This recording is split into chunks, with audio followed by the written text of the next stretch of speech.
जहिया से छोड़ा निकरे जावा कइल हमसे बात गे जान। जहिया से छोड़ा निकरे जावा कइल हमसे बात गे जान। देखिले कर के वीडियो कॉलवा काटल लियो हाथ गे जान। देखिले कर के वीडियो कॉलवा एको बेरिया के पगली करले मुलाकात गे जान। एको बेरिया के पगली करले मुलाकात गे जान। देखिले कर के वीडियो कॉलवा काटल लियो हाथ गे जान। देखिले कर के वीडियो कॉलवा। माँ प्रतिमा रिकॉर्डिंग स्टूडियो शेखपुरा।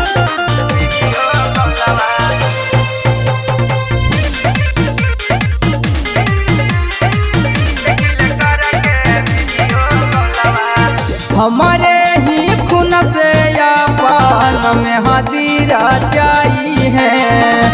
हमारा ना तूगे पगली तना को भुलाई है। ए सोना हमारे ही खून से अपन में हदीरा जाई है। हमारा ना तूगे पगली तना को भुलाई है। कवने कारण कर जावा छोड़ी दे साथ गे जान। कवने कारण कर जावा छोड़ी दे साथ गे जान। देखिले कर के वीडियो कॉलवा काटल लियो हाथ गे जान। देखिले कर के वीडियो कॉलवा।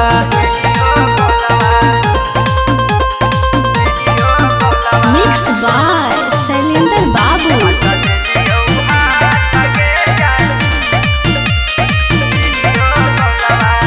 बचपन से के साथे खेलनी गे कूदनी तोड़ा दे दिल हमार तनको ना बुझानी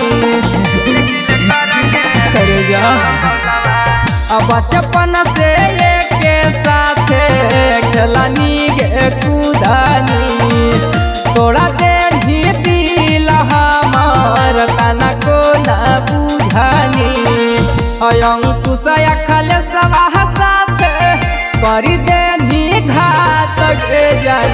सोहनू शैलेंद्र साथ करी दे घात गे जान। देखिले कर के वीडियो कॉलवा काटल लियो हाथ गे जान। देखिले कर के वीडियो कॉलवा।